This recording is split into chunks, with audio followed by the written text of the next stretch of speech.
comment est venue l'idée de cette formule que vous avez établie il y a 15 ans et qui est périodique, c'est-à-dire qu'on peut dire que vous donnez un rendez-vous une fois par mois aux personnes qui veulent consulter. C'est 11 jours par mois. Oui.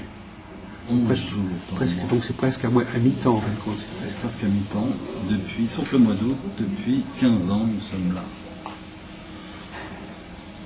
On choisit de bons médiums qui peuvent être à la fois tarologues, cartomanciens, chirologues, ils peuvent être aussi astrologues, car il existe des médiums qui sont astrologues, il existe des astrologues qui sont médiums, ce qui revient au même. Je prends des bons parce que j'estime qu'il faut, la personne est là pour avoir une bonne consultation, sachant qu'un médium, comme son nom l'indique, est un milieu entre nous et cette fameuse mémoire universelle qui nous entoure.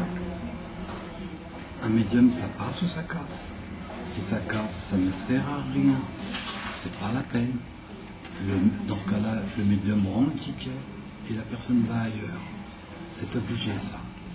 Un médium, ça passe ou ça casse. C'est pas de sa faute, c'est pas de la faute du client. Il n'a pas fait la connection. Il est là pour la faire. Donc s'il ne la fait pas, il rend le ticket et la personne va ailleurs et ça ne dure jamais, comme par hasard, ailleurs, ça fonctionne. Quand je fais la consultation, la deuxième consultation moins chère, pourquoi? Parce que je maintiens que la consultation doit être la même instantanément ici. C'est-à-dire que si il y a l'année dernière ou il y a 2 ans, j'ai un maire qui est venu, qui a vu 8 médiums, les 8 lui ont dit qu'il ne serait pas réélu. Il n'a pas été réélu. Ce qui aurait été grave, c'est qu'il y en ait un seul qui dise le contraire. Donc je maintiens que la consultation doit être la même partout. Les mots sont différents. L'interprétation des cartes est différente. Mais le fond est le même. Ce qui est oui est oui. Ce qui est blanc est blanc. Ce qui est non est non. Peu importe le moyen de l'obtenir, mais ça doit être la même chose. Partout. Est-ce que vous-même, vous êtes médium ou est-ce que vous êtes quelqu'un qui je n'en fais pas je prends des bons. Moi, je suis peut-être beaucoup moins bon que les autres, donc je prends des bons médiums. Ça, je sais le faire. Et vous avez, je pose sur 15 ans, vous avez dû... J'ai 80% de la clientèle qui est partiellement déjà venue. Je veux dire, vous avez dû travailler avec pas mal de médiums pendant 15 ans. J'en ai vu plein travailler, plein. Voilà. Il y en a que j'ai arrêté de prendre parce qu'il faisait pleurer les gens.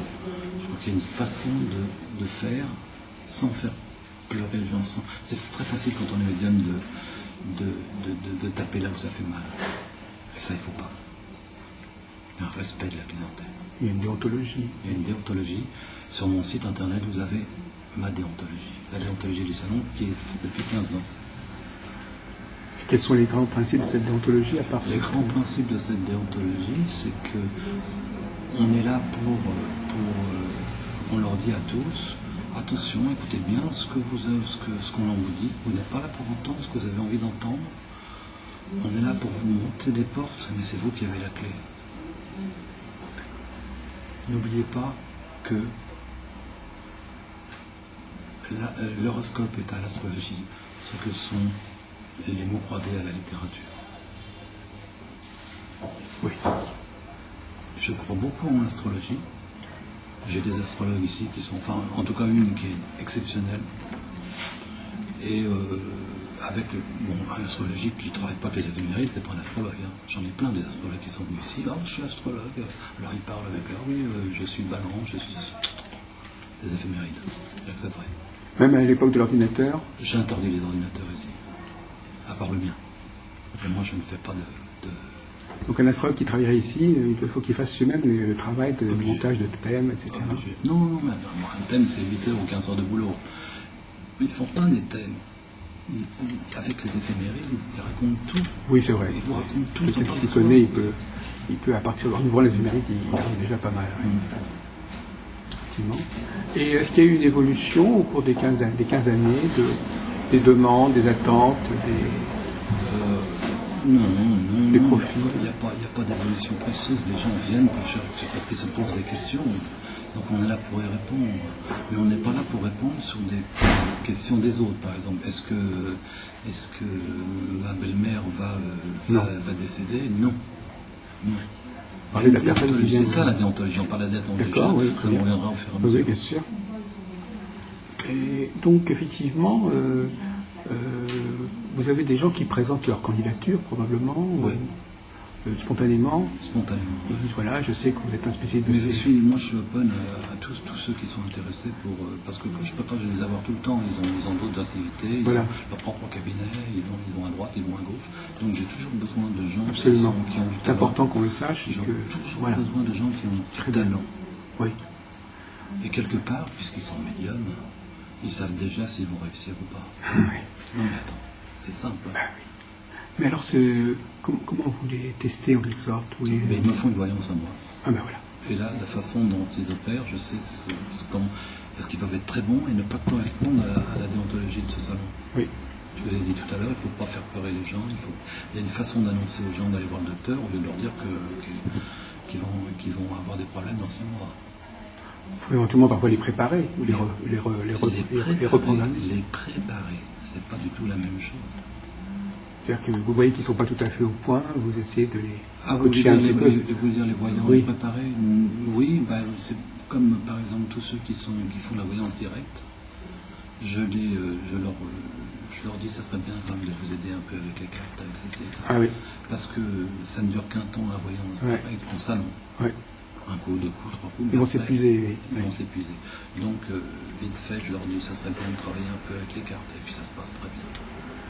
Alors, à votre avis, c'est peut-être une question un petit peu hors sujet, mais à votre avis, qu'est-ce qui est en jeu dans ces consultations? D'où viennent les connaissances, d'où viennent les savoirs? Est-ce que ces médiums communiquent avec quoi, à votre avis? Avec le subconscient, avec des incarnés? Après, c'est trop compliqué. C'est vrai que ces médiums communiquent avec cette phase de mémoire universelle que nous avons. Oui, c'est ça. Chacun donne une définition. Moi, j'ai une définition précise, mais ça serait trop long à vous expliquer. Ah, mais je vous en prie.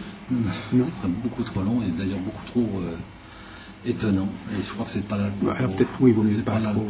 Surtout que les gens peuvent ne pas accepter vos idées et puis être tout à fait satisfaits de vos services. Voilà. Donc je pense que les gens communiquent avec cette mémoire universelle qui nous entoure. On y adhère, on n'y adhère pas. Et c'est là-dedans que le médium il va piocher. Ouais. Et est-ce que, à votre avis, c'est une question actuellement qu'on discute pas mal dans les milieux, c'est est-ce qu'il y a des bons clients et des mauvais clients? Je veux dire des gens qui sont bons capteurs, qui tirent les bonnes cartes, qui tirent des cartes qui correspondent à ce qu'ils sont, à leurs problèmes, et d'autres qui ne captent pas bien. Je ne crois pas ça. Je pense Il ne faut pas des capacités spéciales pour être un bon client. Un client, hein. Oui. Non, mais actuellement, c'est d'être n'importe qui. Sinon, c'est trop facile. Alors, on va faire simplement des voyances pour un bon client. Et parce qu'on n'arrive pas à faire des voyances pour un autre, on va dire c'est un mauvais. Non, mais c'est quand même lui qui tire une carte, par exemple. Et alors, il attire. Ah bah oui, donc il l'attire. Comme par hasard, ça se passe toujours. S'il l'attire, c'est qu'il faut donc qu'il soit quand même inspiré pour l'attirer. Et bien voilà. Donc il faut quand même. Il y a des gens qui ne sont pas forcément inspirés. Si. Là, je ne crois pas. Je crois qu'à partir du moment où il tire la carte, c'est cette carte-là qu'il fallait tirer. Bon, actuellement, il y a un débat là-dessus. Il faut quand même une certaine. Il faut que le client lui-même ait une certaine disposition pour que. Je ne crois pas du tout. D'accord. Très bien. C'est clair. D'accord. Donc. Vous faites l'astrologie, vous avez un point de vue particulier. Je crois que j'ai senti que vous aviez un point de vue particulier sur l'astrologie. Enfin, pour vous, c'est quand même pas tout à fait la même chose que le tarot. Mais là, n'empêche pas l'autre. Non, mais je veux dire, comment vous cernez ces différents systèmes. Ça permet de donner des périodes. Voilà. L'astrologie permet de donner des périodes. Le médium, tarologue, cartomancien ne va pas pouvoir donner de période. Oui, il va dire il va avoir des problèmes. Alors que l'astrologue, exactement, va vous donner des périodes. Quand Platon est passé sur clac-clac, terminé. C'est exactement. Oui. C'est ça qui ferait un peu le commerce de l'astrologie, cette capacité de datation. Le commerce m'ennuie un peu, mais c'est le créneau. Le créneau. L'aspect de la compétence particulière. Ouais, absolument. Et Mais alors, enfin, même dans d'autres domaines que l'astrologie, on peut quand même arriver à certaines datations. Oui, en numérologie. En numérologie. En numérologie, on arrive à faire des... Mais c'est des périodes, ça reste des périodes quand même. Oui. Et est-ce que ces disciplines sont mieux vues aujourd'hui qu'autrefois? Est-ce que ces domaines... Non, mais par la société, par la télévision, par les médias, par l'université. Les médias, ils ne sont pas là pour encenser l'astrologie ou la tarologie. Ça fait des années que ça existe, des années, des centaines d'années. Et ils ne sont pas là pour encenser ça. D'abord, parce qu'ils perdraient... Les médias sont faits pour dire l'extraordinaire. Et on ne dira jamais l'extraordinaire bénéfique, il est rare, hein, on dit l'extraordinaire maléfique. Est-ce que par exemple, si on prend est-ce qu'il y a des choses qu'on voit venir, par exemple? Est-ce qu'on a vu venir ici la crise? Non, moi je pars du principe... Est-ce que les gens... Est-ce qu'il y a des choses... Non, on n'a rien vu venir. On n'a rien vu venir. Et d'ailleurs, personne ne nous a venu nous poser la question. Non, mais ça a pu se répercuter sur la vie des gens. Oui, mais en l'occurrence, on n'est pas là pour... on n'est pas là pour voir venir les choses. Si vous posez la question, on vous répond. Oui, mais on peut par exemple... Parce qu'on ne nous a pas posé la question, de savoir s'il allait y avoir un crash en bourse. Si on avait posé la question, à mon avis, on aurait eu la réponse. Ah, d'accord, oui. Non, mais il peut y avoir des praticiens qui s'aperçoivent que certaines choses reviennent dans la vie de pas mal de leurs clients, et que par conséquent, ça veut dire qu'il y a quelque chose d'assez massif qui va arriver, par exemple. Oui. Effectivement, on n'a pas fait attention à ça. Parce que l'individuel, il est tributaire du collectif, à un certain point de vue. L'individuel est tributaire du collectif, oui, mais encore faut-il poser la bonne question. C'est une question de question. Alors donc là aussi, si le client ne pose pas les bonnes questions, voilà. Voyez-vous qu'il y a quand même un petit problème là. Et c'est pas ça, c'est que le client, souvent, il pose des questions qui sont inintéressantes. Simplement pour tester le voyant. Et arrive le temps passé, le jour où il a compris, ben c'est trop tard, la consultation elle est quasiment finie. Ouais. Alors que c'est si facile de poser les bonnes questions dès le départ. Qu'est-ce qui l'empêche de poser les bonnes questions? Le doute. Sauf s'il revient. Hein. Si un client revient, il n'y a plus aucun souci. Oui, c'est le baptême de l'air qui est un petit peu pas toujours réussi parce que la personne ne sait pas encore très bien comment travailler avec le médium. Donc, il tourne autour du ça reste un cas particulier à chaque fois. Il n'y a rien de... Ça reste un cas particulier. Il y a des gens qui viennent et qui repartent. Un jour, j'ai croisé quelqu'un que je connaissais bien. Qui m'a dit, oh, je ne viendrai plus jamais chez toi. Je dis, pourquoi? Parce qu'on m'a dit que j'allais perdre mon boulot. Bah oui, je l'ai perdu. On m'a dit que j'allais avoir un problème de santé. Je l'ai eu. Donc, je ne viendrai plus. Donc, et pourtant, on était là pour dire les choses telles qu'elles devaient se passer. Mais ils nous en veulent de leur avoir dit. Mais ça, vous ne pouvez pas l'éviter de dire certaines choses. Non. Non, mais sinon, alors ça ne sert à rien. Oui. On n'est pas là pour dire ce qu'ils ont envie d'entendre. Oui, c'est le plus important de ce que nous sommes en train de dire là. C'est ça. Nous ne sommes pas là pour dire ce qu'ils ont envie d'entendre. Est-ce qu'à votre avis, ils viennent pour recevoir des... Moi, je fréquente pas mal les milieux spirituels. Est-ce qu'ils viennent parfois, à certains moments, ils se disent, je viens là parce que je sens qu'il y a quelque chose que je dois apprendre, ou j'ai un message à recevoir Ça, c'est un autre débat. Pourquoi est-ce qu'une personne a décidé de venir vous voir telle semaine et pas tel mois tout d'un coup, ça lui prend. Peut-être que dans son subconscient, quelque chose qui lui dit, c'est maintenant. Est-ce que ça ne fait pas partie de cette fameuse mémoire universelle qui ont dit, tiens, c'est maintenant qu'il faut prendre quelques solutions, quelques réponses pour pouvoir évoluer. Ça, on ne sait pas. Est-ce que c'est facile, à votre avis, votre nom c'est donc André Akier. Est-ce que c'est facile de vivre avec ce qu'on nous dit par la voyance? Que quelqu'un sort, qui a eu des réponses, est-ce que c'est facile de vivre avec ça? À mon avis, dans la plupart des cas, quand ils viennent, ils savent déjà ce qu'ils vont entendre. Ah, d'accord. C'est-à-dire qu'ils hésitaient entre deux choses et on vient de leur en donner une. Dans la plupart des cas. Hein. Et puis il y a des fois où ils viennent chercher quelque chose, et puis par contre on leur dit tout à fait le contraire. Oui. Y compris, vous allez vous marier la semaine prochaine ou dans 15 jours, et le mariage ne se fera pas. Là c'est très embêtant. Mais essayons de comprendre un peu mieux peut-être qu'est-ce qui se passe dans la tête des clients. Quand ils disent par exemple, est-ce que vous me voyez faire ceci ou est-ce que vous me voyez faire cela? C'est-à-dire qu'ils voudraient déjà savoir, par exemple, pour éviter de faire quelque chose qui ne mène à rien, ils veulent savoir... Ils le savent déjà, ils viennent chercher une confirmation. Ils le savent déjà. Sans compter ceux qui viennent chercher les chiffres de l'auto. Là, on leur dit si on les avait, il y a longtemps que... On serait plus là. Mais... Voilà, si, on continuera avec la, mais on sera réussi ici. Oui, ah quand même. Vous feriez ça même si vous étiez... Donc vous pensez que vous êtes... vous remplissez un service public? Ouais, absolument, on est là pour aider les autres. Alors c'est vrai qu'on prend de l'argent, mais il faut qu'on leur en donne pour leur argent. Oui. Ça c'est très important. Alors justement, à votre avis, qu'est-ce qui fait qu'une consultation a réussi et satisfaisante? Et qu'est-ce qui fait que le client est content? A réussi quand le client a compris, déjà tout compris. Quand le client a bien compris ce qu'on lui a dit et non pas compris ce qu'il avait envie d'entendre. Ça déjà, c'est très important. Et une consultation a réussi quand le client se dit voilà, j'hésitais entre deux choses. Finalement, on me dit que c'est ça, ça me va bien. Et puis il revient après en disant oh ouais, c'est super. Mais alors c'est dans la mémoire universelle qu'on irait savoir ce qui était le bon choix. Absolument. Ça veut dire que c'est parce que c'est un bon choix, parce que c'était déjà ce qui était inscrit en quelque sorte au départ. C'est grâce à la consultation que ça devient un bon choix. Ça ne saura jamais. Oui, il y a ce qu'on appelle la consultation qui produit elle-même ses effets. C'est-à-dire que vous aidez la personne à sortir. Honnêtement, j'en sais rien. Oui, non, mais vous avez raison. Il faut, dans ce domaine-là, ce serait périlleux d'être trop affirmatif. Mais c'est vrai qu'un bon médium qui crée un bon climat avec son client, qui crée une bonne écoute, il a plus de chances de réussir. Puisque ce qu'il va dire va être plus suivi, que ce qu'il va dire va être mieux compris qu'un client, un médium qui n'a pas un bon rapport avec son client. De toute façon, c'est le médium. On revient à la, comment dirais-je, la discussion du départ. Si le médium n'a pas la connexion totale entre... Le médium, c'est quoi? C'est quelqu'un qui parle, mais il parle quoi? De ce qu'il reçoit. S'il ne sait pas parler, il ne faut pas qu'il soit médium, il faut qu'il change de métier. S'il ne fait pas la connexion, il ne faut pas qu'il garde le client. Encore que ce n'est pas vraiment une qualité intrinsèque au médium. C'est une qualité qu'il doit avoir en plus.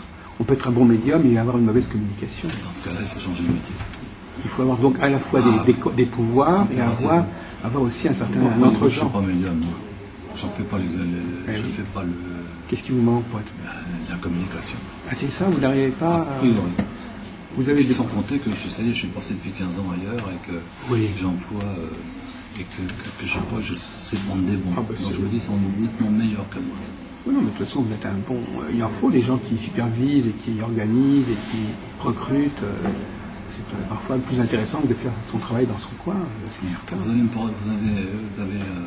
on dirait que vous me portez chance, parce qu'il y a plein de clients qui rentrent. Écoutez, j'espère qu'on va continuer comme ça. C'est possible d'ailleurs, entre parenthèses. Est-ce que... Donc est-ce que ça se passe de la même façon, la consultation, ici et chez le médium? A priori, oui. Je ne vois pas pourquoi ce soit. Sauf qu'ici, c'est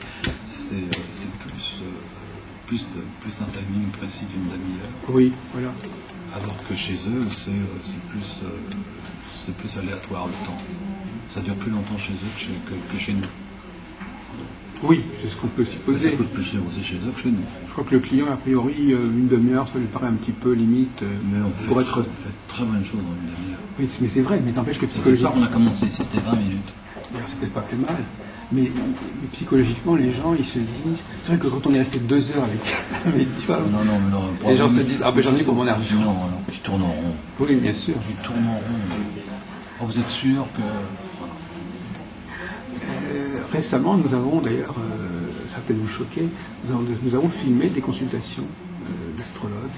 Ouais, ça me gêne un peu. Ça permet quand même aux gens de voir un peu comment ça se passe. Ouais, mais ça me gêne un peu. Ça me gêne un peu parce que... Il n'y a pas eu beaucoup. Un côté un peu discret. Ça me gêne un peu. Monsieur à Grenoble, par exemple, qui tous les... L'astrologie, c'est encore plus... C'est plus facile à mon avis parce que c'est plus carré. Le médium, il peut vous dire n'importe quoi, n'importe quoi entre guillemets, c'est-à-dire qu'il reçoit des flashs, ça peut être très gênant pour la personne qui est en face. C'est pour ça que je n'accepte jamais 2 personnes en face d'un médium, par exemple. Parce qu'il ne faut pas qu'il y en ait qui soit témoin de ce qui a été dit à l'autre. Un médium, on ne sait pas à qui ça s'adresse, il reçoit des flashs, c'est à l'un ou à l'autre. Il ne vaut mieux pas que quelqu'un... De toute façon, moi, j'aimerais pas que quelqu'un d'autre assiste à une consultation, parce qu'après, il va dire « on t'a dit ça, on t'a dit ceci ». Les gens ne comprennent pas, c'est comme les couples. on voudrait passer ensemble. Ah. Je dis, même si vous payez ensemble, vous ne passerez pas ensemble. Ouais. Ça, les couples, c'est encore autre chose. Effectivement, c'est plus délicat. Est-ce que, en fin de compte, on ne sait pas très bien ce qui se... Dans la consultation, on ne sait pas très bien ce qui se passe, en fait. Non. On ne sait pas très bien si c'est que de l'astrologie, ou si c'est Ah non, ça peut pas ou si être c'est que- l'intuition, ou si ici, c'est l'ensemble qui compte. C'est la Ici, ça ne totalité. peut pas être que de l'astrologie. Non. Moi, je veux dire, même quand il y a autre chose, c'est l'ensemble de la Ça relation n'a pas qui est d'intérêt d'ailleurs. Ce que l'intérêt, c'est de faire, c'est que ça soit plusieurs. Quand on est à la fois tarologue, à la fois astrologue, et à la fois cryptomancien, et à la fois médium, vous vous rendez compte que le pouvoir que ça donne, enfin pouvoir entre guillemets, je fais très attention aux mots que j'emploie, je veux dire la possibilité que ça Donc vous êtes carrément favorable à la pluridisciplinarité dans le domaine de la divination. Qu'ils fassent tout ce qu'ils savent faire. Moi j'avais quelqu'un qui lisait dans le café, mais pas dans le mar, hein, dans la mousse de café. J'avais quelqu'un qui faisait les coquillages, peu importe. Et puis après ils se sont aperçus que c'était bien de faire les cartons plus, ceci, ça, plus. Après il y avait une espèce de... Ils utilisaient au maximum ce qu'ils savaient faire. Oui, effectivement. C'est vrai que les astrologues sont un peu puristes sur les bords. Ouais, et moi j'ai la chance de ne jamais tomber sur des astrologues trop puristes. D'ailleurs, parce que c'est très difficile. Sauf faire un thème. Un thème, c'est 15 heures de boulot. C'est voilà. Faut exagérer non plus. Vous voulez parler de faire un thème dans quel Faire sens? un thème astral. Tresser un thème. Tresser un thème de l'année de votre vie. Après, Ah oui, faire la révolution solaire. Ah oui, d'accord. Oui. C'est beaucoup de travail. Il y en a très peu qui le font d'ailleurs. Ouais, c'est beaucoup de travail. Ici, on fait simplement, on prend les feuillettes, les éphémérides et en fonction de ça. Oui, il faut avoir certains talents. Telle année, il s'est passé ça, Oui. voilà. Et puis après, en ce moment, il se passe ça. Et puis, en fonction des planètes, il va se passer ça. Mais ça, c'est vite fait, c'est en 10 minutes. Hein. Pour quelqu'un qui est doué, oui. Voilà, et après, il passe à autre chose. Après, elle fait les cartes. Ensuite, elle répond aux questions par les tarots, etc. Voilà. Nous avons... Bon, vous, est-ce qu'on peut dire que vous êtes les seuls du genre sur Paris à votre Non, avis? j'en sais rien. Non, je pose une question un petit peu comme ça. On n'est jamais les seuls. Est-ce que... Moi, ça fait 15 ans que j'existe. Est-ce que je suis le seul? J'en sais rien. Il y a peut-être d'autres salons qui existent. Oui, parce que dès que le départ, vous avez déjà Internet, dès le départ de votre... Oui, ça fait je suis né avec... Enfin, le salon est né avec À Internet. quoi ça... Attendez, excusez-moi de poser une question. Ça sert à quoi Internet par rapport à ce qu'on La fait? communication. C'est-à-dire qu'ils prennent... Ce qui est génial, c'est que ça permet la conversation que nous avons maintenant, j'en ai eu des centaines de conversations. Par email? Ça permet de dire, tiens, sur mon site, j'ai pas parlé de ça. Et bien maintenant, je vais dire ça. Comment, pourquoi, etc. Si bien que quelqu'un qui va sur le site, il a toutes les questions à ses réponses. Mais des fois, il y a encore une question qui manque. Alors le soir, je rentre chez moi et je rentre sur Internet. Vous êtes perfectionniste, oui. Tiens, il faudra que je leur parle de ça. J'essaie de comprendre. Je crois que je suis un petit peu décalé. Hein. Le site, c'est quoi le site? Il est payant? Non. Donc ce sont des... Même la numérologie, j'ai fait de la numérologie gratuite sur Oui, Internet. c'est ça. Donc sur Internet... De la numérologie gratuite. Et cette fois-ci, c'est vous qui le faites. Ça. Bien sûr. Non, c'est pas moi. C'est un logiciel que j'ai créé. Non, mais je veux dire que les... Ah oui, d'accord. Alors, vous avez aussi créé des logiciels, Ouais. par contre. Et c'est un logiciel de numérologie. Voilà. Et donc ça, c'est... On va sur le site... Vous asseyez pour rentrer votre logiciel se met en branle. Et, voilà. Et il envoie la carte numérologie. Bon, très bien. Donc c'est www.intervision.org. mettre un peu de lettres. Donc quand vous dites que vous avez des échos des clients, c'est à quel niveau aussi? Ils vous laissent des messages? Il laisse des messages en disant merci, c'est sympa, je ne me suis pas trompé, vous n'êtes pas loin de la vérité. Par rapport à votre logiciel, en fait. Par rapport à votre Ah oui, logiciel. donc quand vous êtes au niveau Internet, c'est votre logiciel qui fonctionne, Voilà, en fait. voilà. Ah non, je ne fais pas de voyance. Non, mais je pensais qu'il y avait d'autres choses. Il y a des Non, choses. il n'y a que du truc gratuit, que de la numérologie gratuite. Mais alors, quelle est alors, ça n'est pas connecté avec ce salon? Ou ça le signal? C'est sur deux choses différentes? Ça n'a rien à voir. Oui, c'est ça. Mais quelle est votre motivation? Aucune. Le plaisir de rendre service. Ah, d'accord. Effectivement. Aucune. Alors là, aucune. c'est quelque chose que vous offrez aux gens Voilà. qui sont Gratuit. et ils vous trouvent comment, par Google, en cherchant Google, vous voyant, voyance, ou en parlant. sans voyance, on parle en Excusez-moi. Justement, donc vous faites partie de la catégorie particulière des organisateurs d'événements divinatoires. Ouais. Moi-même, j'organise des colloques. Je n'organise pas de salon de voyance, mais j'organise des colloques. Alors là, c'est un peu différent, puisque je fais discuter entre les chercheurs, enfin, Ça, les c'est génial, praticiens. c'est intéressant. Vous avez peut-être vu sur notre site. Donc nous, par exemple, ce qui nous amuse, par exemple, c'est de faire une table ronde avec 2 ou 3 voyants médiums, et puis de les faire discuter entre eux de leur métier. Bon, c'est une autre façon de travailler aussi, effectivement. Est-ce que vous pensez qu'on peut apprendre ces choses-là? On apprend tous les jours. Non, mais je veux dire, est-ce qu'il peut y avoir des cours?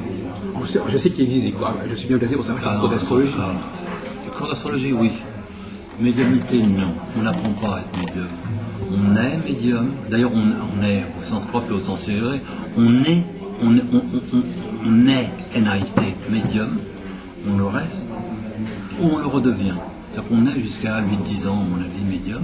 Après, on le perd ou, on ne sait pas pour quelle raison, on le redevient. Mais la médiumnité ne s'apprend pas.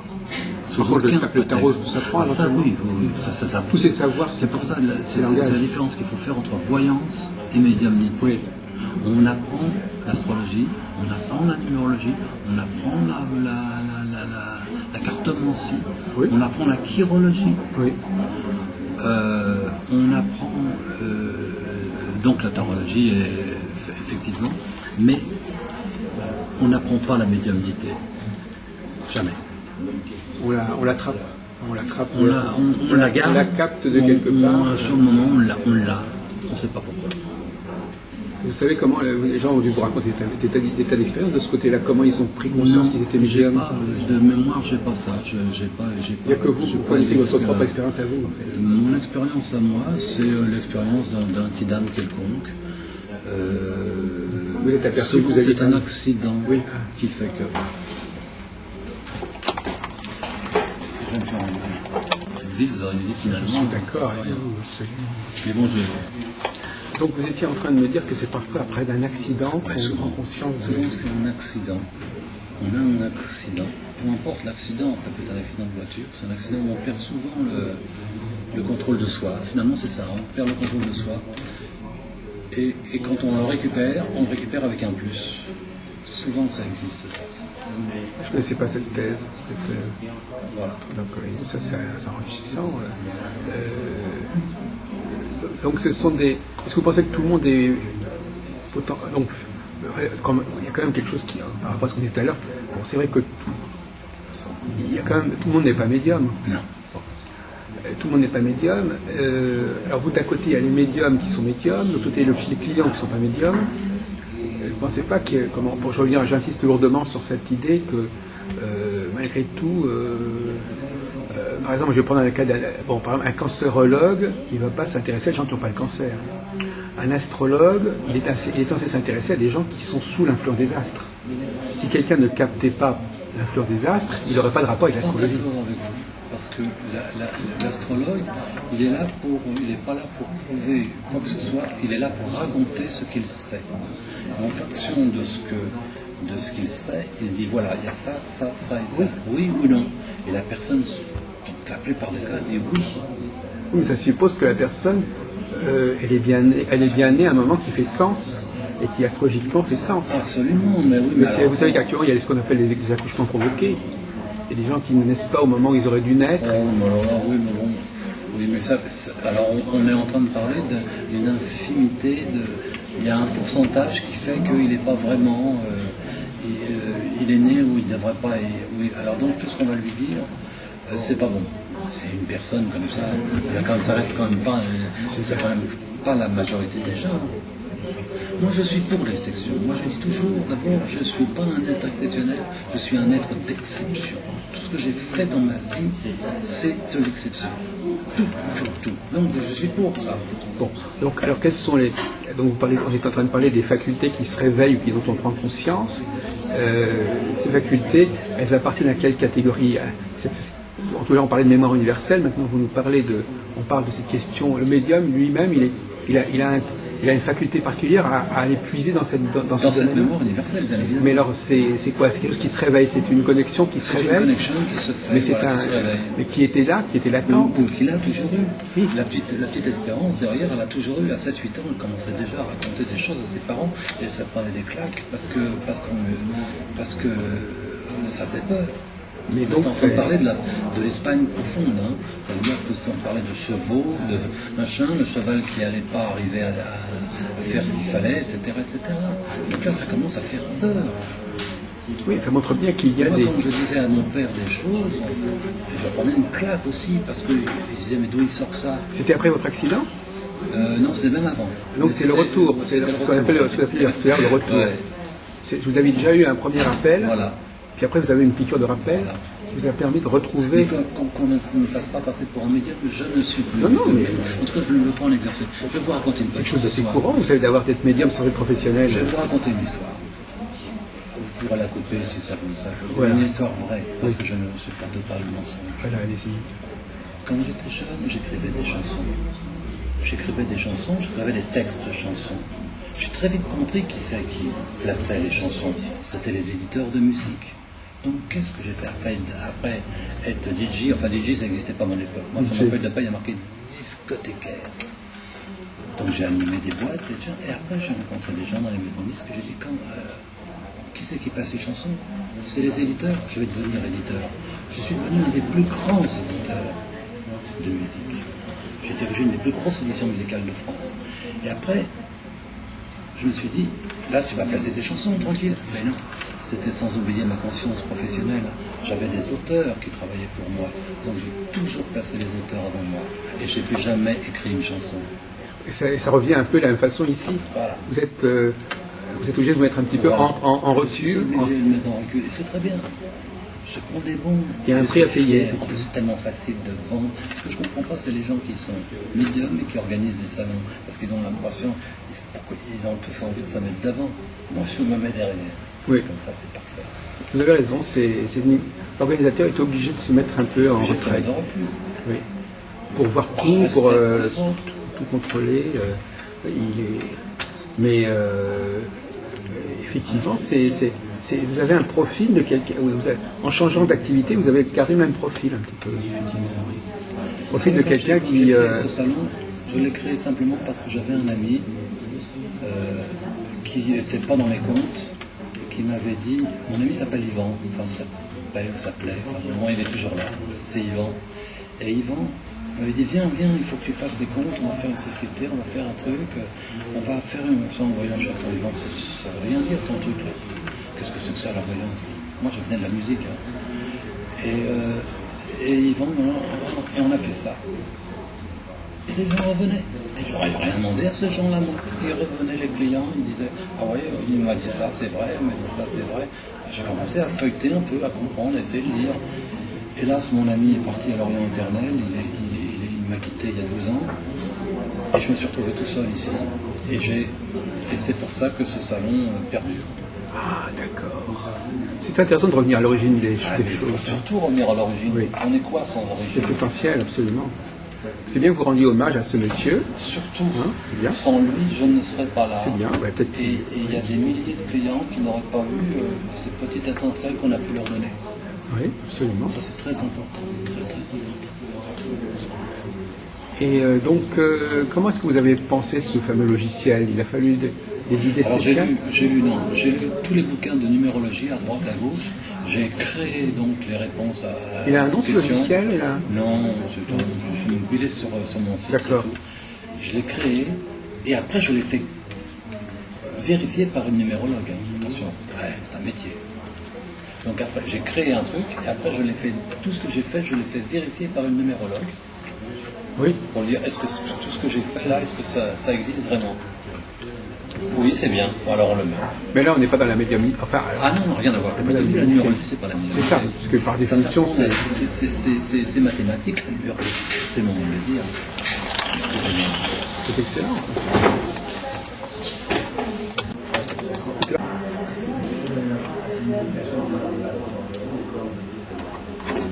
Dès que ça va s'ouvrir, ça va être absolument rapide. Calendrier, vous avez déjà vu pour les saisons? Peu importe. Vous êtes toujours le bienvenu.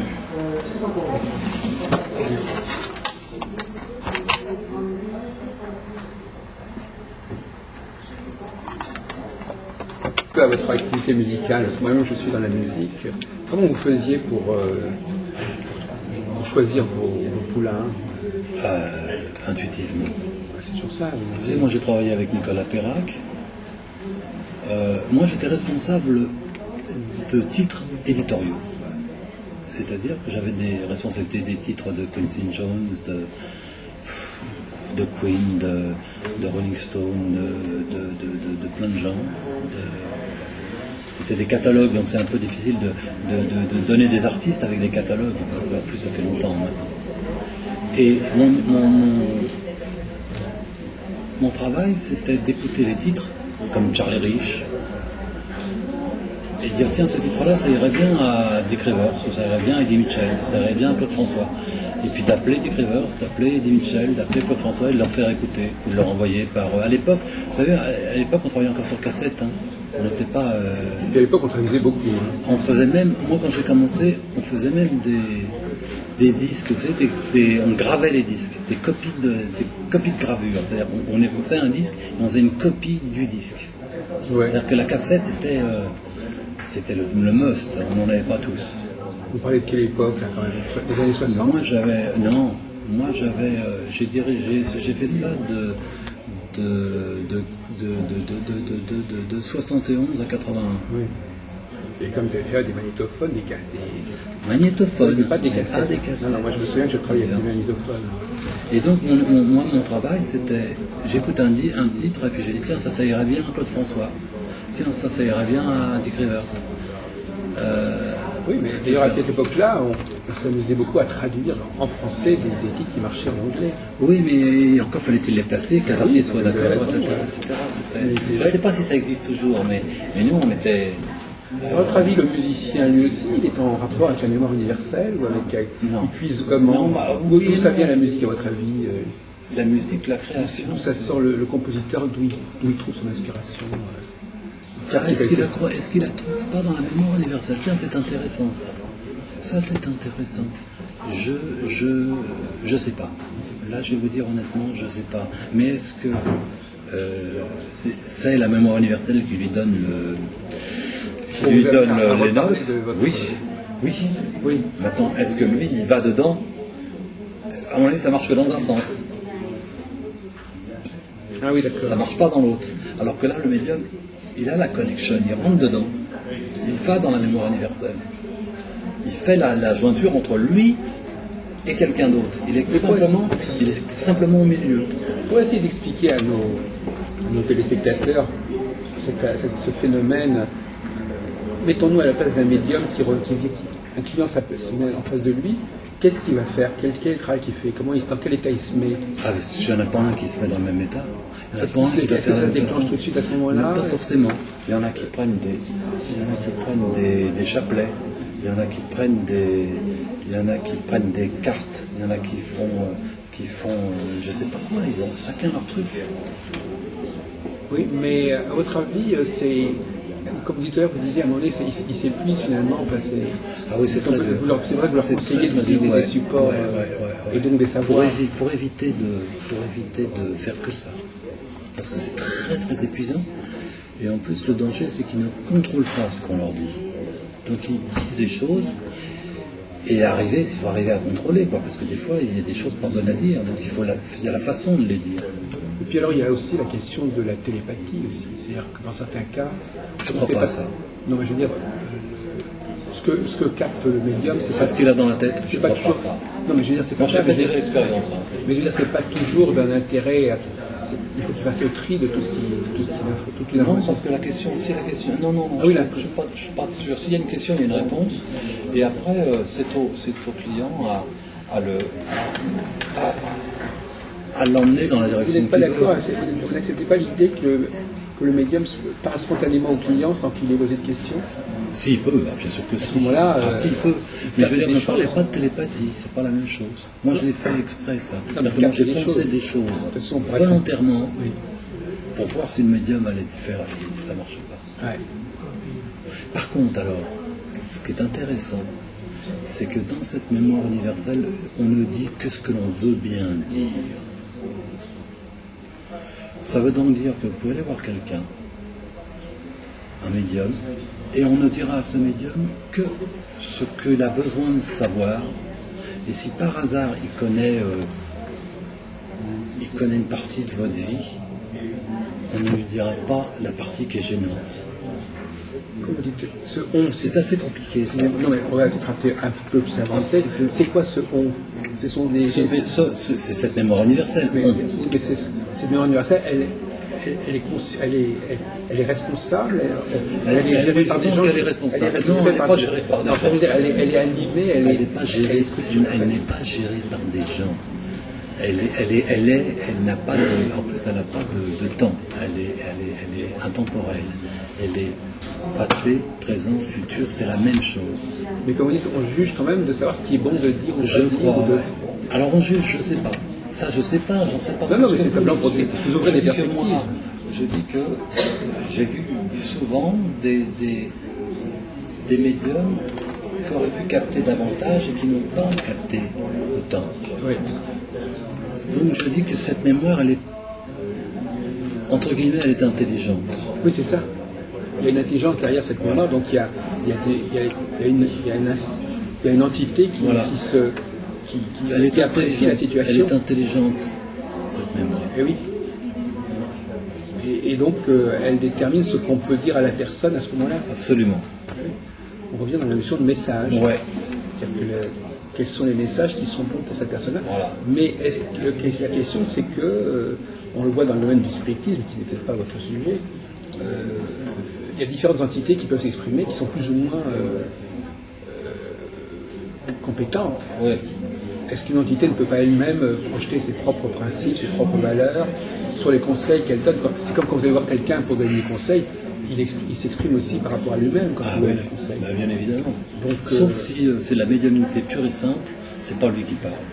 Il dit des choses, d'abord il dit pas forcément les mots qu'il emploie. Et même si le médium fait de la médiumnité pure, les forces qu'il inspire, elles ont aussi peut-être leur propre démarche. C'est le problème de la poule et Oui, mais l'œuf. avec les si, Mais à moins qu'il y ait une sorte d'instance unique et universelle, mais s'il y a plusieurs entités, elles ont chacune leur façon de voir les choses et de présenter les choses.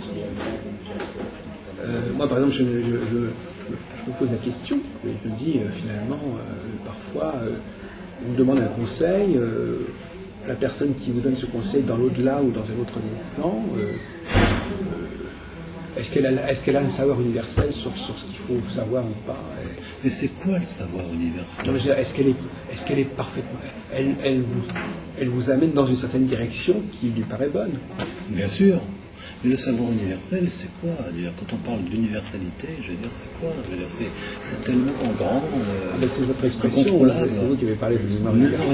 universelle, ouais, parce que moi j'ai une autre définition à ça, mais je peux pas l'employer parce que je vais C'est pour éviter les révolutionner. malentendus. Je vais révolutionner le Vous savez, système. moi je dis toujours, il y a toujours une façon de dire les choses sans aller trop loin. Voilà. Donc restons dans mémoire pousser universelle. un petit peu certaines idées, Restons mais on est dans obligé mémoire universelle. de les pousser jusqu'à leur aboutissement. Restons dans mémoire universelle parce que voilà, n'allons pas plus loin. D'accord. Alors donc je voudrais vous demander, bon, vous avez dit tout à l'heure que toutes ces personnes, elles convergent finalement. Elles vont donner la même réponse. Mais comme vous dites vous-même, tout à l'heure vous avez parlé d'interprétation. Les données sont les mêmes, mais l'interprétation peut différer. Oui, c'est pas oui, l'interprétation, c'est que les mots, la façon dont on le dit. Oui. La façon dont on le dit est différente, mais la forme est différente, mais le fond doit être le même. Qu'est-ce qui distingue un bon astrologue d'un mauvais astrologue, d'un bon tarologue d'un mauvais tarologue? C'est qu'ils sont moins doués pour interpréter les tirages. Ouais. Oui, ils vont en tirer moins de choses. Ils vont en Oui, tirer moins oui, d'un- oui, absolument, mais moi je pense qu'il n'y a pas dans ce métier, il n'y a pas il y a des bons, il n'y a pas de très bons, sauf instantanément. Instantanément, on peut être très bon pour une personne. On ne sait pas pourquoi on est très bon. Mais a priori, on est bon ou alors on est mauvais. Mais il n'y a pas d'à peu près. Oui. Je ne sais pas si vous me suivez, mais Oui, non mais je comprends. c'est- Mais dans ces domaines dont on a dit tout à l'heure qu'ils étaient sujets à un apprentissage, à une formation, Non, mais à partir du moment où on a l'apprentissage, il faut aussi. mais on peut aussi être plus ou moins bon à ce niveau-là. Quand même. Non, à partir du moment où on est vraiment, on se dit qu'on est astrologue, on l'a prouvé très vite. Vous savez, un astrologue ici, il vous dit les problèmes que vous avez eus il y a 10 ans, il y a 15 ans, il vous dit tout, hein, très vite, en 10 minutes. Mais si vous avez des gens qui sont doués après maintenant. Mais oui, mais je sais pas pourquoi je vais prendre 50 euros à quelqu'un si je ne suis pas. C'est-à-dire que je suis un voleur. Alors, c'est ce que je dis à tous. Si j'en ai un seul ici qui n'est pas bon, je suis un voleur. Ah ouais. Quelle responsabilité. Hein. Non, mais c'est pas ça. Restons humbles. Il faut faire ça bien. Oui. Non, mais c'est ça votre métier. C'est le métier, c'est de savoir de garantir, presque de garantir le résultat, de garantir les qualités du résultat. Entre guillemets, des garanties de résultat, ouais. On peut dire. Ouais, On fait des moyens. S'ils reviennent, les gens, attendez, vous avez entendu tout à l'heure, les gens reviennent. Hein. Ben oui, presque tous, ce sont ils Ils viennent. sont venus il y a 6 mois, ils sont venus il y a 1 an, ils sont venus il y a 10 ans, Oui, peu importe. c'est presque normal, c'est comme d'aller chez le dentiste. Voilà. C'est un check-up. Après, on y croit, on n'y croit pas, c'est un autre débat. Si on n'y croit pas, on n'a rien à faire ici. Oui, d'accord. Oui. Est-ce que vous sentez, par exemple, que telle personne qui vient, elle serait mieux avec telle autre personne, avec tel client, avec tel consultant? Ouais, ça de temps en temps, je le sens, moi. Hein, j'ai l'impression que c'est là que votre rôle, encore une fois, peut jouer. Ça, je le Ah sens. oui, mais vous... Je le sens, moi, jouer. Je le sens. c'est là, c'est quand même important d'arriver à faire coller. Et puis, sachant que de toute façon, si je me suis trompé, au bout de 3 minutes, ça se sait, il reprend son ticket, il va ailleurs, donc j'ai pas de risque. Mais ça, c'est un petit détail important, hein, Très finalement, important. hein, cette capacité Très à... important. De même qu'il faut aussi bien choisir des gens qui s'entendent entre eux. Ah, Au niveau c'est une technique. équipe, c'est une équipe. Là aussi, hein, Ça, c'est très important. tout ça, c'est un savoir-faire. Ouais. Bon, enfin, c'est ça qui est Ou alors vous important. êtes né comme ça, vous êtes... Écoutez, je vous remercie beaucoup.